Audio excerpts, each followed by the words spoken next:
৭৭ সাল থেকে দল করছি, অনেক রাখাল বাগাল আছে, রাজনীতি কারো বাপের নয়। ফের লাইমলাইটে অনুব্রত মণ্ডল। কেষ্ট কাকে উদ্দেশ্য করে বললেন যে রাজনীতি কারো বাপের নয়? নাম না করে কাকে নিশানা করলেন বীরভূমের এই দুর্দণ্ড প্রতাপ নেতা? দল কবে থেকে করছেন সেই হিসেব নিকেশ কাকে দিতে গেলেন তিনি? তবে কি তৃণমূলের শিথিল হচ্ছে অনুব্রতর জায়গা?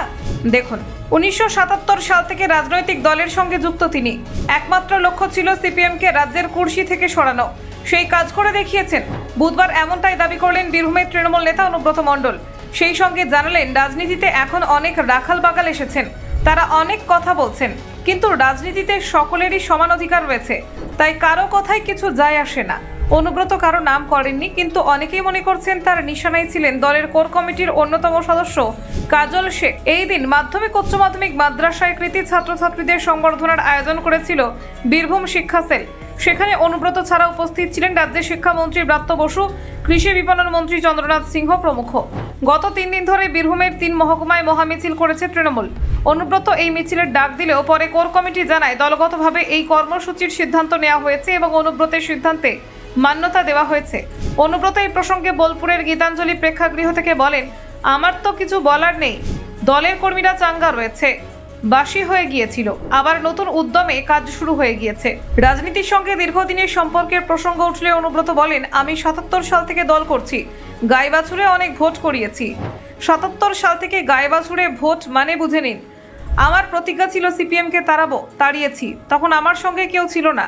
নাম না করে এরপর অনুব্রত বলেন, বীরভূমের মানুষ জানে আমি কি করেছি। অনেক রাখাল বাগাল আছে, কে কি বলছে তাতে কিছু যায় আসে না, কেউ কিছু বলতেই পারে, রাজনীতি তো কারো বাপের নয়, এটা সকলের। বীরভূমে অনুব্রতর সঙ্গে কাজলের মধুর সম্পর্কের কথা কারোর অজানা নয়। 2022 সালের গরু পাচার মামলায় কেষ্ট গ্রেফতার হওয়ার পর মমতা বন্দ্যোপাধ্যায় নিজে বীরভূমে কোর কমিটি গড়ে দিয়েছিলেন, তাতে রাখা হয়েছিল কাজলকে। অনুব্রতহীন বীরভূমের তৃণমূলের সংগঠনকে ধরে রেখেছিলেন এই কোর কমিটি। তাদের তদারকিতেই লোকসভা নির্বাচনেও বীরভূমে ভালো ফল করেছিল তৃণমূল। অন্যদিকে গ্রেফতারির পরেও অবশ্য দলের জেলা সভাপতি পদে ছিলেন অনুব্রত। অভিযোগ, ফেরার পরে তিনি কোর কমিটিকে এড়িয়ে কাজ করছিলেন, যার ফলে দলের অন্দরে একাংশের মধ্যে ক্ষোভ তৈরি হয়। দীর্ঘদিন কোর কমিটির বৈঠকও হয়নি বীরভূমে। এই নিয়ে বিতর্কের মাঝে পদ কেড়ে নেওয়া হয় অনুব্রতর। তৃণমূলের শীর্ষ নেতৃত্ব জানিয়ে দেয়, বীরভূমে জেলা সভাপতির পদ তুলে দেওয়া হচ্ছে, থাকছে শুধুই কোর কমিটি। কাজলের মতোই অনুব্রত যার অন্যতম সদস্য মাত্র।